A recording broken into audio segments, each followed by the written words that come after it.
There's a little girl who lives inside me. Perhaps you know her too. She lives inside you. She's been waiting there for decades, sitting on the same wooden step where she first learned that love could be conditional. Her dress is the same one she wore when she was 7, maybe 8. The hem is still torn from that day she ran too fast, trying to catch up to approval that always seemed to move just beyond her reach. I see her sometimes when I look in the mirror, not in my grown woman's face, but in the way my shoulders curve inward when someone raises their voice, in the way I still flinch at sudden movements, in the way I say, I'm sorry for taking up space in a room, in a conversation, in the world. She's the one who learned to read silences before she could read books, who became an expert at detecting the shift in air pressure that meant danger was coming, who knew the sound of each footstep on the stairs and what mood it carried. She could tell by the way a door closed whether it was safe to come out of her room. She knew which words would trigger storms and which ones might bring a moment of peace. You know this girl, don't you? She lives in you too. Maybe your little girl learned different lessons. Maybe she learned that being too loud meant love would be withdrawn, or being too quiet meant she'd be forgotten. Maybe she discovered that perfect grades could sometimes earn a smile, or that being helpful could prevent the storms. Maybe she found that being sick got attention, or that being invisible kept her safe. Each of us carried our own survival manual, written in the invisible ink of a child's desperate need to be loved. I used to be ashamed of her, this little girl who still waits inside me. I wanted her to grow up, to get over it, to stop being so sensitive. I told her the same words I'd heard. That was so long ago. Why can't you just move on? I tried to silence her the way she'd been silenced before. I became another voice in the chorus, telling her she was too much, too sensitive, too broken. But here's what I've learned after all these years of carrying her. She's not waiting to be fixed. She's waiting to be seen. She's waiting for someone to sit down beside her on that wooden step and say, I see you there.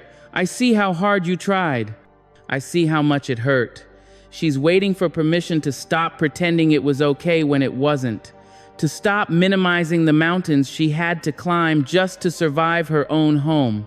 She's waiting for someone to understand that when a child's home feels like a battlefield, their entire nervous system rewires itself for war. Sometimes I find her in unexpected moments. When someone compliments my work and I can't quite believe them, there she is, still convinced she's not good enough. When love is offered freely and I search for the catch, there she is, remembering that love always had a price. When joy arrives without warning and I brace for the punishment that must surely follow, there she is, still living by the rules of a house that no longer stands. She shows up when I over-explain myself, terrified of being misunderstood, because misunderstanding once meant danger. She's there when I can't say no, because no was never an option. She's there when I give until I'm empty, because empty felt safer than full. She's there in every people-pleasing smile, every swallowed boundary, every time I choose others' comfort over my own truth. The healing doesn't come from sending her away. It comes from inviting her closer, from learning her name, not the name she was called, but the name her soul answers to, from understanding that her hypervigilance kept us alive. Her anxiety was wisdom in a world where she had to predict the unpredictable. Her sadness was sanity in situations that made no sense. She learned to make herself smaller because small targets are harder to hit. She learned to be quiet because silence was safer than words. She learned to need nothing because needing was dangerous. She learned to give everything because giving might earn love. She learned to read minds because surprises were rarely good. Every adaptation was brilliance disguised as brokenness. So now, when I feel her stirring inside me, when someone's tone of voice sends her running for cover, when criticism feels like confirmation of worthlessness, when love feels too good to be true, I don't tell her to grow up. I sit with her. I let her know the danger has passed, that the adult me can handle what the child me couldn't. I tell her, you can rest now. I've got this. The war is over. You survived. But she's teaching me something too. She's teaching me that some wounds don't heal by forgetting, they heal by remembering with compassion. By honoring the little girl who did the best she could with what she had. By understanding that survival is its own form of heroism. By recognizing that every defense mechanism was once a life-saving tool. She still wears that torn dress. But now I see it differently. That tear isn't damage, it's proof she was brave enough to run. Those stains aren't shame, they're evidence she was real. She was there, she lived through it. The wrinkles aren't neglect, they're the map of a journey no child should have to take. The little girl who still waits isn't waiting for rescue anymore.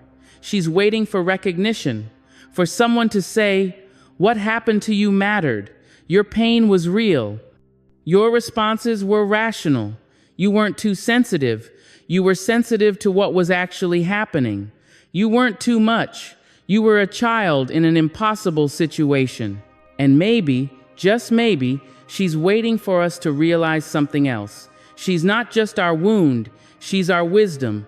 She's the one who taught us to read people like maps, to offer comfort because we know what it's like to need it, to recognize pain in others because we've hosted it in ourselves, to be gentle because we know how harshness feels, to love deeply because we know the cost of shallow love.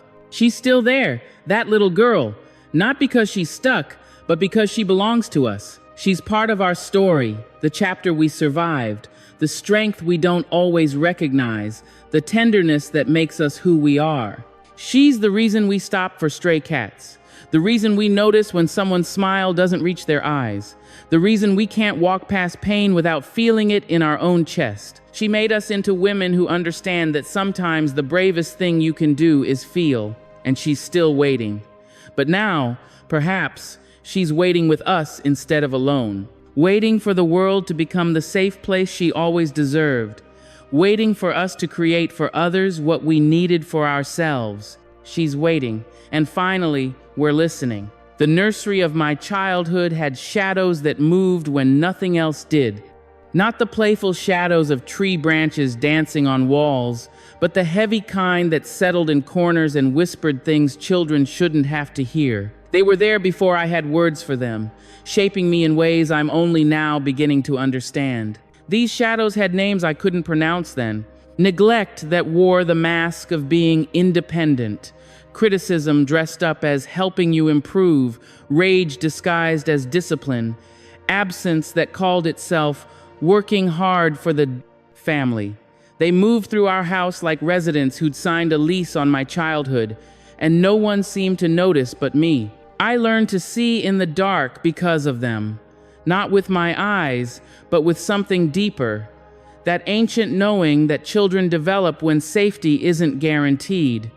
I could sense a mood shift from 3 rooms away, could predict an explosion by the way groceries were unpacked, could feel disapproval in the pause before my name was called. You developed this sight too, didn't you? This ability to read the invisible, to hear the unspoken, to feel the unfelt. The shadows taught me my first language, not English, but survival. I learned that love could turn to ice without warning, that the same hands that buttoned my coat could leave bruises on my spirit, that words could cut deeper than anything physical ever could, that sometimes the most damaging wounds were the ones that left no evidence. In that nursery, I learned to split myself in pieces. There was the good girl who never caused trouble, the invisible girl who could disappear when needed, the helper girl who anticipated needs before they were spoken, the perfect girl who might finally be enough. Each version of me was a strategy, a hope, a prayer that maybe this one would be loved without conditions. But shadows have a way of following us. They slip under the doors of our adult lives, settle in the corners of our relationships, whisper the old songs when we're trying to learn new ones.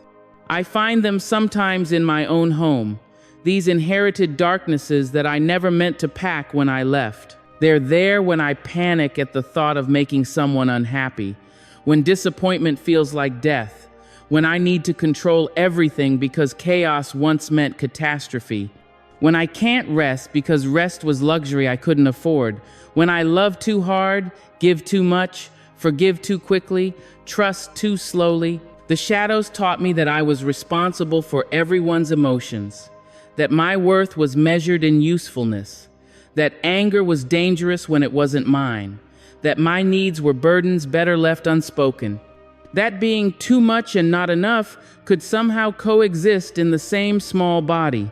They taught me to apologize for existing, to make myself pleasant, palatable, easy to digest, to never be a problem because problems got solved in ways that hurt, to achieve and achieve and achieve because maybe excellence would finally purchase the love that should have been free. But here's what I'm learning in my 5th decade of carrying these shadows. They only have the power we give them. They feed on secrecy, on shame, on the stories we tell ourselves about deserving what we got. They grow stronger when we pretend they're not there, when we minimize their impact, when we compare our pain to others and find it wanting. The healing begins when we name them, when we say out loud, "There was emotional neglect in my nursery. There was manipulation. There was fear. There was a child trying to make sense of adult dysfunction. There was a little girl doing algebra with her survival when she should have been learning to tie her shoes." It continues when we recognize these shadows in our adult patterns, when we see that the anxiety isn't about the present moment but about a past that trained us for danger, when we understand that the perfectionism isn't drive but terror, when we realize the people-pleasing isn't kindness but a learned response to inconsistent love, and it deepens when we decide to be the light our nurseries lacked, when we choose to illuminate the corners instead of pretending they're not dark, when we offer ourselves the consistency we craved, the gentleness we needed, the unconditional acceptance that should have been our birthright. I'm learning to talk to these shadows now, not with fear, but with curiosity. "Oh, there you are," I say when I feel them rising. "You're worried I'm not doing enough, being enough, giving enough. You remember when that meant danger. But look around, we're safe now. We survived. We can choose differently. Some days they listen, some days they don't. Healing isn't linear, and shadows have long memories. But each time I choose my adult wisdom over my childhood programming, the shadows lose a little of their density. Each time I set a boundary, speak my truth, rest without guilt, or accept love without suspicion, light enters where darkness once ruled. The nursery of my childhood had shadows, yes, but I'm not a child anymore. I'm a woman who survived her beginning chapters, who learned to find light in the darkness, who discovered that shadows only exist where light is blocked, and I have the power to move whatever stands in the way. We are not responsible for the shadows that were cast in our nurseries, but we are capable of choosing how much power they have in our present. We can acknowledge them without being controlled by them. We can understand them without being defined by them. We can carry them without being crushed by them. Because here's the truth they don't want us to know. Shadows are just absence, and absence can be filled. What was missing can be found. What was dark can be illuminated. What was broken can be made whole, not perfect, not unscarred, but whole in the way that includes all our pieces. The nursery is just a room now, just a memory, just a chapter in a story that's still being written. And we, the children who learn to see in the dark, we get to decide what comes next. We get to choose light. Again and again and again, we get to choose light. Mother, the word itself should be soft, shouldn't it? It should taste like warm milk and bedtime stories, feel like arms that know exactly how to hold you. But some of us learned early that mother could be a complicated word, that love could come wrapped in conditions, criticism, and thorns that drew blood even as they held us close. I need you to know something before we go further. This isn't about blame. This isn't about making monsters of women who were often drowning themselves. This is about telling the truth of what it felt like to be small and needing love that came with sharp edges. This is about honoring the child who had to learn which way to turn to avoid the thorns. My mother loved me, I believe that, but her love was filtered through her own wounds, her own disappointments, her own unmet needs. It came to me colored by her rage at a life that hadn't turned out as promised. It arrived heavy with the weight of her sacrifices, sacrifices she counted like rosary beads, each one a debt I could never quite repay. Her love had conditions written in invisible ink. Be pretty, but not vain. Be smart, but not smarter than. Be helpful, but don't expect thanks. Be strong, but not stronger than her. Be successful, but not so successful that it highlighted what she hadn't achieved. Be happy, but not so happy that it seemed like criticism of the unhappiness she wore like a second skin. You know this dance, don't you? The careful choreography of being loved by someone who saw you as both salvation and competition. Who held you responsible for their happiness while resenting you for the youth and possibilities you represented? Who gave you life, but reminded you, in ways subtle and not, what that life had cost them? She could braid my hair with gentle hands while telling me I'd never be pretty enough, could make my favorite meal while explaining how I was just like my father, and that was never a compliment. Could sit at my school plays with a smile that never reached her eyes, later listing all the ways I'd disappointed her, all the mothers whose daughters had done better. The thorns were sometimes words. You're too sensitive. You always exaggerate. I sacrificed everything for you. You'll understand when you have children. No one will love you like I do.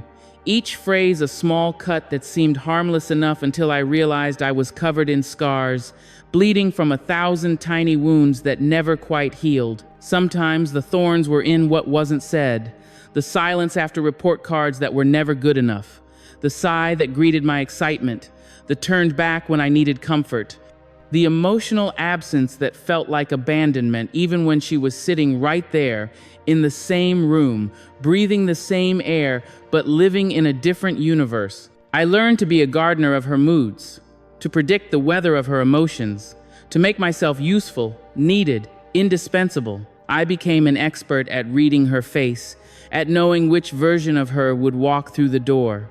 I learned to shrink when she needed to feel big, to fail when she needed to feel successful, to be sad when my happiness felt like betrayal. The thing about thorns is that they're protective mechanisms. They grow to guard the tender places. My mother's thorns grew from her own wounds. The dreams deferred, the love that disappointed, the life that felt like a cage. She wrapped herself in sharp edges because she'd learned that softness got you hurt. And sometimes, the only way she knew to connect was through shared pain. But understanding the why doesn't erase the what. It doesn't undo the nights I lay awake wondering what was wrong with me. It doesn't heal the part that still flinches when women who remind me of her get too close. It doesn't silence the voice in my head that sounds like hers, listing all the ways I'm not enough, too much, wrong. Here's what I'm learning, though. I can hold both truths. She loved me, and her love had thorns. She did her best, and her best left scars. She was wounded, and I was wounded by her. She was a victim of her circumstances, and I was a casualty of her coping. Both things can be true. Both things are true. I'm learning that I don't have to choose between honoring her struggle and honoring my pain. That I can have compassion for the girl she was, the dreams she lost, the life that hardened her, while also having compassion for the child I was, trying to bloom in a garden full of thorns. The work now is untangling myself without tearing. It's learning which voices in my head are hers and which are mine. It's recognizing when I'm prickling others with thorns I grew in self-defense. It's choosing softness even though it feels dangerous. It's believing I can be loved without bleeding for it. Some days I find myself becoming her, sharp-tongued when I'm hurt, withdrawn when I need connection, critical when I'm scared. I hear her words coming out of my mouth and freeze, horrified at how easily we become what wounded us. But then I remember, recognition is the first step. I can see the thorns now. I can choose not to use them. I'm learning to mother myself the way I needed to be mothered, with gentleness, with unconditional acceptance, with pride that doesn't depend on performance, with love that doesn't require payment, with arms that hold without hurting, with words that build instead of break. The thorniest truth is this: she's still in me, in my mirror, in my reactions, in my fears. But I get to choose which parts of her I keep. I keep her strength, transmuted into something softer. I keep her survival skills, tempered with wisdom. I keep her love, the clean parts, the parts that weren't about her own need. And the thorns? I'm learning to see them for what they are, not weapons, but wounds. Not cruelty, but protection gone wrong. Not absence of love, but love filtered through too much pain. I'm learning to pull them out, one by one, careful not to wound others as I heal. Because here's what I know now.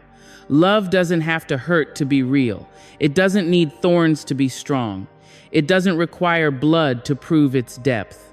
Love can be soft and still be powerful. Gentle and still be true.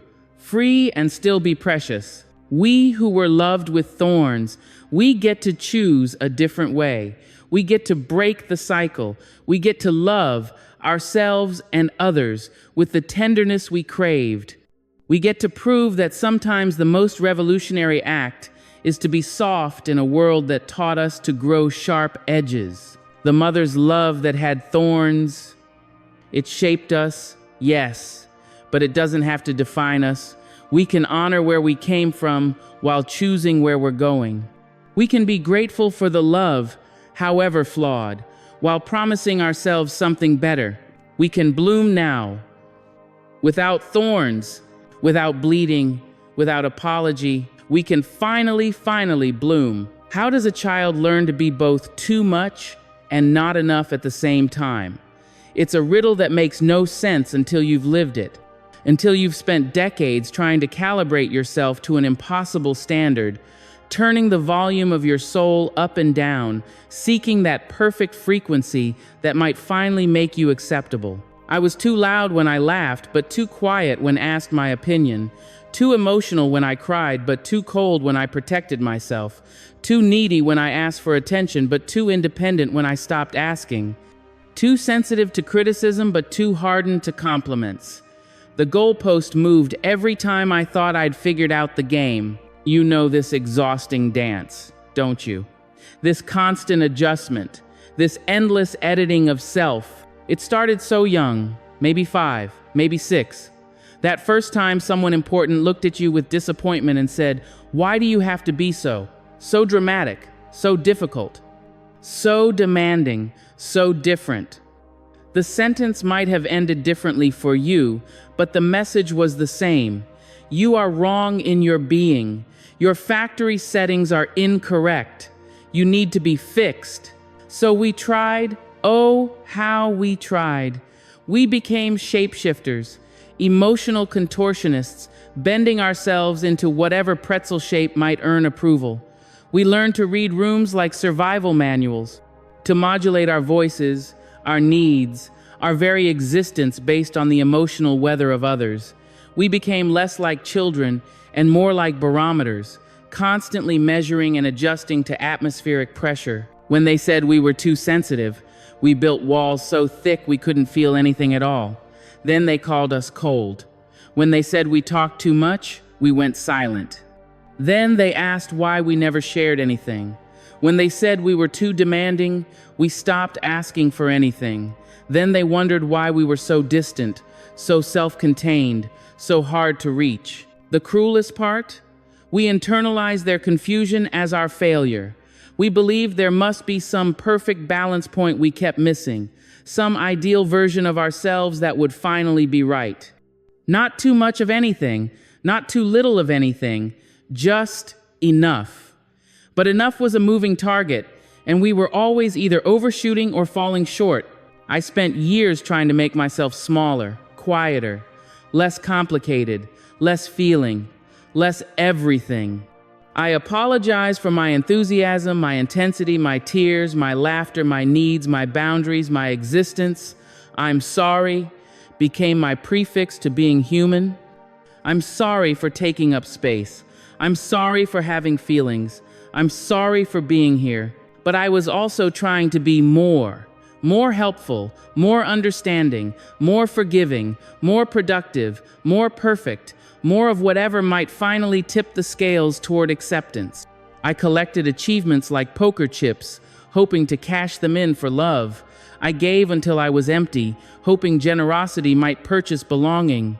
I became an expert at being everything to everyone except myself. The weight of this dual burden, too much and not enough, it shapes a woman in particular ways.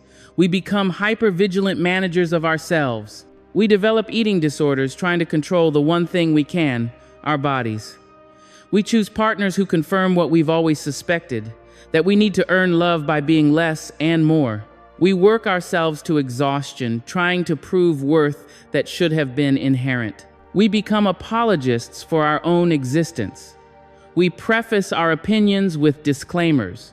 We shrink ourselves in meetings, in relationships, in life. We dim our light because we learned early that brightness was blinding.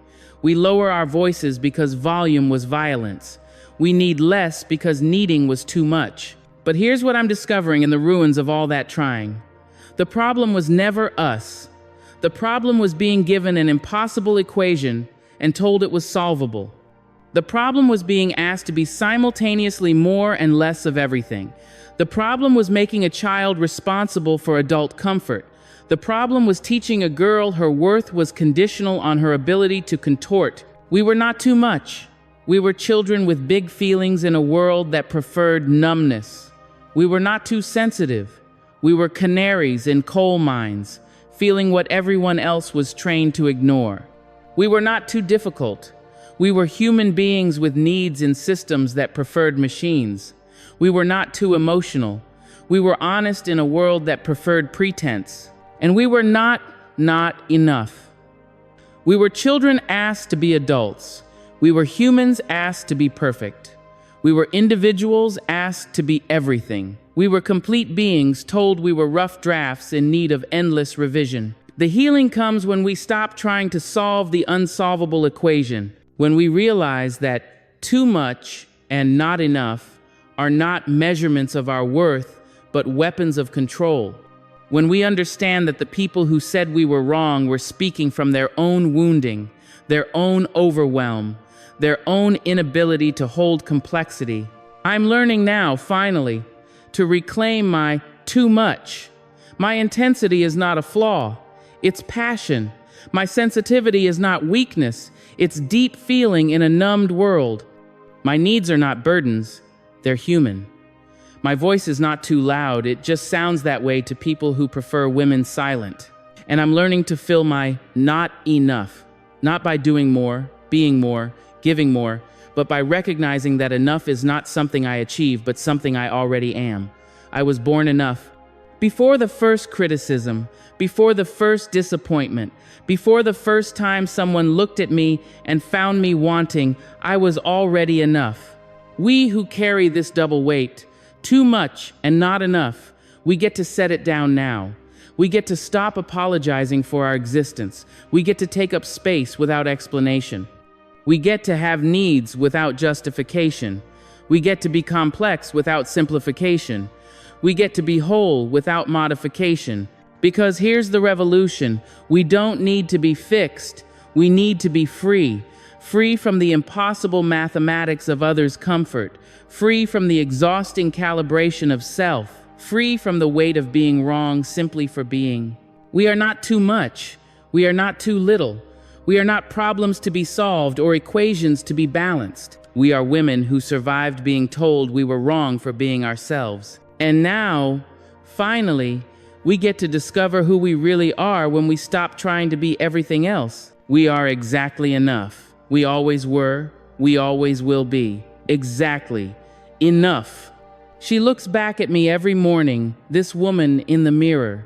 Some days I see my mother's eyes, my father's frown, the accumulated disappointments of generations etched in the lines around my mouth. Other days I see a stranger, someone I've been living with for decades but never quite learned to love. But mostly, I see her. The woman who inherited all the wounds and somehow made them worse by wounding herself. This is perhaps the hardest forgiveness of all. Not forgiving those who hurt us, that has its own complicated journey, but forgiving ourselves for the ways we continued the harm, for the years we spent being our own worst enemy, for becoming the voice we were trying to escape. You know her too, don't you?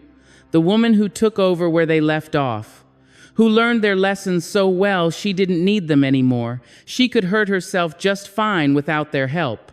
I see her in the mirror and remember all the terrible things I've said to her, words that would make me weep if I heard them directed at someone I loved. You're worthless. You're stupid. You're ugly. You'll never be good enough. Who do you think you are? I became fluent in the language of cruelty, but I only spoke it to myself. I starved her when she was hungry, pushed her when she was tired, ignored her when she was sick.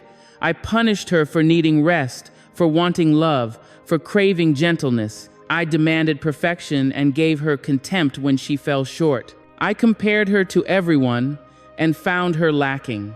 I was harder on her than anyone else had ever been because I knew exactly where to aim for maximum damage. She tried so hard, this woman in the mirror. She bent herself into impossible shapes, trying to earn my approval.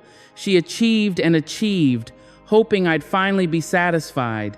She gave everything to others, hoping I'd find her worthy of giving to. She made herself small, quiet, invisible, agreeable, everything I told her she should be. But it was never enough for me. I always found something wrong. The cruelest part, I thought I was protecting her. I thought if I criticized her first, no one else's criticism could hurt. I thought if I rejected her first, no one else's rejection could devastate. I thought if I was hard enough on her, the world might be softer. I thought I was preparing her for a harsh reality, not realizing I had become the harshest reality she faced. I learned young that the safest place to direct anger was inward, that the only acceptable target for disappointment was self, that if someone had to be blamed, it should be me, that if someone had to be sacrificed, I should volunteer. I became so good at self-punishment that others didn't need to punish me. I was already doing their work. But here's what I'm learning in these later years.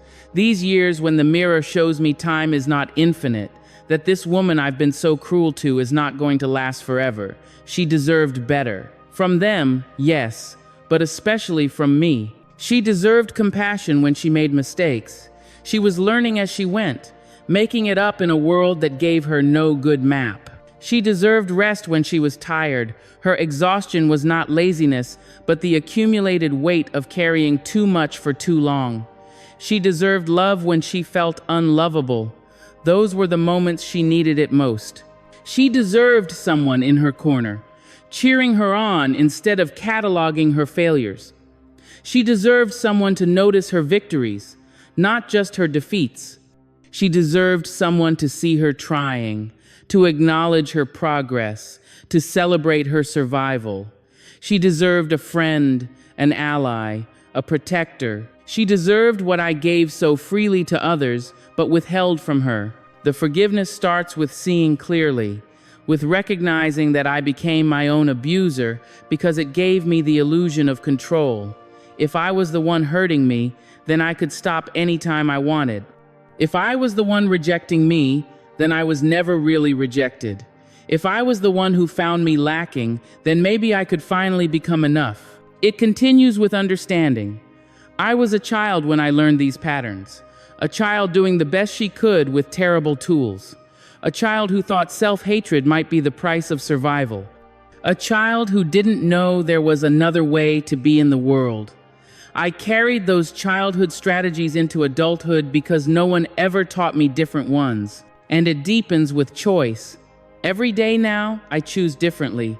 When I look in the mirror and the cruel words rise up, old habits dying hard, I pause. I ask myself, would I say this to my best friend, to a child, to anyone I loved? And when the answer is no, I choose kindness instead. Some days it feels like learning a new language. You're doing your best. You're allowed to rest.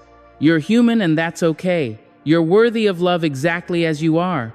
The words feel foreign in my mouth, too sweet after years of bitterness, but I say them anyway, again and again, until they start to feel true. I'm learning to mother myself the way I needed to be mothered, to be the friend I needed when I had none, to be the voice of encouragement I craved but never heard, to give myself the acceptance I spent decades trying to earn from others, to finally be on my own side. The woman in the mirror, she's changing. Not because she's becoming someone new, but because she's finally being seen by someone who wants to love her, me. The lines around her eyes look less like failure and more like evidence of laughter, of tears, of a life fully lived.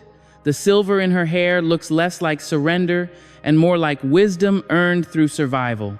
The softness of her body looks less like weakness and more like the beautiful resilience of flesh that has carried her through everything. She's beautiful, this woman in the mirror, not despite her flaws, but because of her wholeness, not in comparison to others, but in her absolute uniqueness. Not because she finally became enough, but because she always was. She just needed someone to see it. She needed me to see it. So this is my apology to her, to me, to us. I'm sorry I continued where they left off.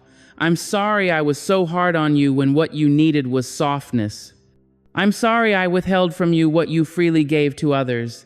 I'm sorry it took me so long to see your worth, your beauty, your absolute enoughness. But we're here now, looking at each other with new eyes. And every day, I choose to love you a little more, criticize you a little less, treat you like the precious, irreplaceable being you are. You survived them. You survived me.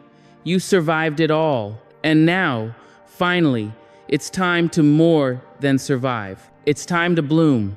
In full view, in broad daylight, in the mirror and beyond. Forgiven, whole, free. There is a garden I've been tending all my life, though I didn't know it until recently. It's not the kind with rose bushes and neat rows of vegetables. This garden grows in the soul soil of every woman who has transformed her wounds into wisdom.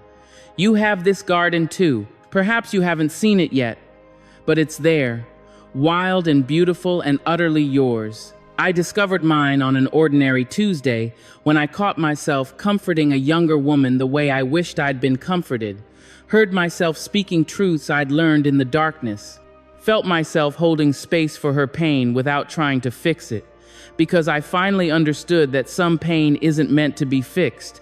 It's meant to be witnessed, honored, integrated. That's when I knew I had become the woman I needed when I was drowning. This garden doesn't bloom in spite of our wounds. It blooms because of them. Every scar became soil. Every tear became water. Every moment we thought would break us became fertilizer for something we couldn't yet imagine. The little girl who learned to survive became the woman who knows how to thrive. Not perfectly, not without setbacks, but with a deep knowing that can only come from having walked through the fire and emerged not unburned, but undefeated. In my garden, the flowers have unusual names. Here grows boundaries I never had before. It stems strong from saying no without apology. There blooms, finally, believing I'm enough, its petals soft as self-compassion. Over there spreads love without conditions, learning to offer to myself what I spent decades seeking from others. And in the center, tall and proud, stands she who survived it all, bearing witness to a journey that could have ended so differently. You see, wounded girls have two choices when they grow up. They can become wounded women, passing on the pain like a family heirloom no one wants, but everyone keeps. Or they can become wise women, alchemists who transform lead into gold, pain into purpose, wounds into wisdom. The choice isn't made once, but daily, in 1,000 small decisions to heal instead of hurt, to grow instead of staying stuck, to love instead of fear. The transformation doesn't happen overnight. It's not a lightning bolt of healing, but a slow dawn, light seeping in so gradually you don't notice, until suddenly you can see. One day you realize you went a whole week without cruel self-talk. Another day you set a boundary without feeling guilty. Then you notice you're not afraid of conflict anymore because you finally believe you're worth fighting for. Small victories that add up to revolution. In this garden, we learn truths that would have saved us decades ago if anyone had thought to teach them. That sensitivity is not weakness, but a superpower in a numbed world. That our needs are not too much, but beautifully human. That the hypervigilance that once helped us survive can be transformed into intuition that helps us thrive. That every coping mechanism we developed was brilliance disguised as brokenness. We learn that forgiveness is not forgetting, but freedom from carrying what was never ours to carry. That healing is not erasing our history, but integrating it into our wholeness. That we can honor where we came from while choosing where we're going. That we can be grateful for our strength without being grateful for what made us need it. Here in this garden, wounded girls become the wise women who mentor, who mother, who hold space for others walking the path we've walked. We become the safe havens we searched for. The voices of validation we needed. The proof that survival is possible, that thriving is achievable, that there is life, beautiful, messy, worthwhile life after trauma. We become the women who can sit with another's pain without trying to fix it because we know some things can't be fixed, only held. Who can see beneath surfaces because we learned young that things are rarely what they seem. Who can offer compassion without judgment because we know how it feels to be judged for wounds we didn't create. Who can love deeply because we know the cost of shallow love. But perhaps most importantly, we become women who know our worth is not in our wounds or our wisdom, but in our being. Not in what we survived, but in who we are. Not in our usefulness to others, but in our inherent value. We become women who can rest without guilt, play without purpose, exist without apology. In my garden now, I plant new things. Hope that isn't naive, but informed by reality. Joy that isn't denial, but full awareness that life contains both beauty and pain. Peace that isn't the absence of conflict, but the presence of self-assurance. Love that isn't desperate, but generous, flowing from fullness rather than emptiness. And I plant seeds for the women coming after me. Every time I refuse to pass on the pain, every time I choose healing over hurting, every time I speak truth instead of maintaining toxic silence, every time I show up as myself instead of who I think I should be, I'm planting seeds in gardens I'll never see, for wounded girls I'll never meet, who might find in my small rebellion permission for their own. This is our legacy. We wounded girls who became wise women. Not that we were hurt, but that we healed. Not that we were broken, but that we put ourselves back together in new configurations. Not that we suffered, but that we found meaning in the suffering. Not that we were victims, but that we became victors in battles no one should have to fight. Your garden is growing, dear one, even if you can't see it yet, even if it feels like nothing but weeds and wasteland. Every moment you choose yourself, you're planting. Every time you speak your truth, you're watering. Every boundary you set, you're tending. Every act of self-love, you're fertilizing soil that will bloom in ways you can't yet imagine. And one day, maybe today, maybe years from now, you'll look around and realize you're standing in beauty, that the wounded girl you were has become the wise woman you needed, that every broken piece has been transformed into stained glass, letting light through in the most magnificent ways. This is where our journey together ends, but your journey continues. In this garden where wounded girls become wise women, where pain becomes purpose, where survival becomes thriving, where you finally, fully, completely come home to yourself. Welcome to your garden, wise woman. It's been waiting for you all along, and so we rest. Not because the journey is over, but because we've arrived. Here, now, whole. You are seen, you are understood, you are enough. You always were.